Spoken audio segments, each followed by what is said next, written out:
শিরক কাকে বলে, শিরক কোথায় অবস্থান করে, শিরকের অবস্থান কোথায় এবং শিরক কাকে বলে। শিরক এইটি কখনোই ভেতরের বিষয় নয়। শিরক এটা আরবিতে বলা হয় ইউশরিক। ইউশরিক মানে হচ্ছে শিরক। শিরকের বাংলা হচ্ছে অংশীদার, আল্লাহর সাথে কাহকে রাখা। আল্লাহ যে স্থানে থাকে সেই স্থানে অন্যকে রাখা শিরক।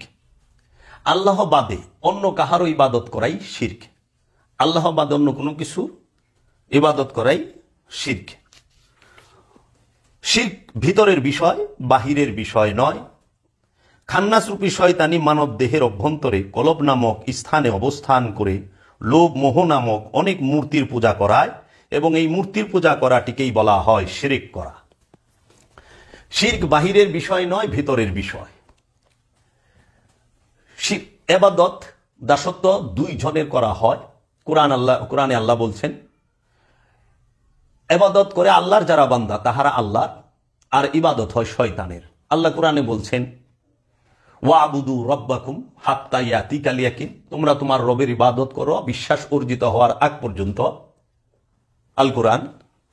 আর আল্লাহ নিষেধ করেছেন, লা তাবুদুশ শাইতান ইন্নাশ শাইতানা লাকুম আদুউম মুবিন, হে মানুষেরা তোমরা শয়তানের দাসত্ব করিও না, নিশ্চয়ই শয়তান তোমাদের জন্য প্রকাশ্য শত্রু।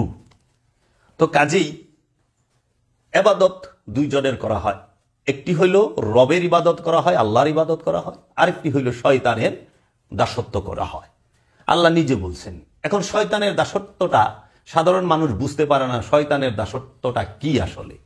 শয়তানের দাসত্বটা হচ্ছে ষড়রিপুর গোলামি করা।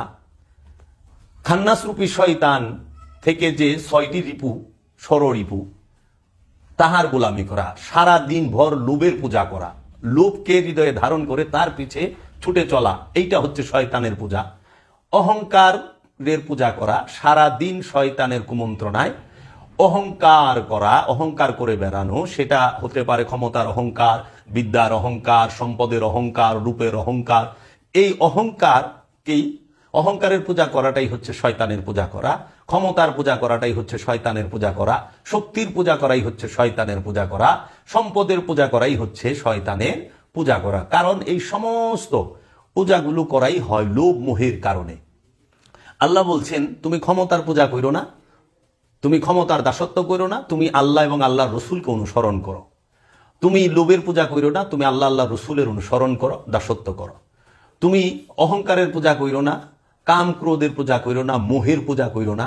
তুমি আল্লাহ এবং আল্লাহর রসুলের অনুসরণ করো, আল্লাহ এবং আল্লাহর রসুলের দাসত্ব করো। এখন আমাদের সমাজে শিরক সম্পর্কে ধারণা নাই বিদায় মানুষ শিরকের দোহাই দিয়ে তৌহিদ অবস্থান করে যে বৃক্ষ, সেই গাছকে তারা শিরকের অপবাদ দিয়ে, শিরকের দোহাই দিয়ে কর্তন করছে। আসলে বাহিরে শিরক থাকে না। শিরক কাকে বলে? 6 রিপুর বন্ধনটাই শিরক, ষড়রিপুর বন্ধনটাই হচ্ছে শিরক। এই শিরক নিজের ভেতরে অবস্থান করে, বাহিরে তৌহিদ আর তৌহিদ, বাহিরে তৌহিদ আর তৌহিদ। বাহিরে শিরকের কোনো অবস্থান নাই। এই শিরকের গোদামটি হলো আপন নফসের অভ্যন্তরে খান্নাস রূপী শয়তানটি। এই শিরকের জনকই হলো খান্নাস রূপী শয়তান।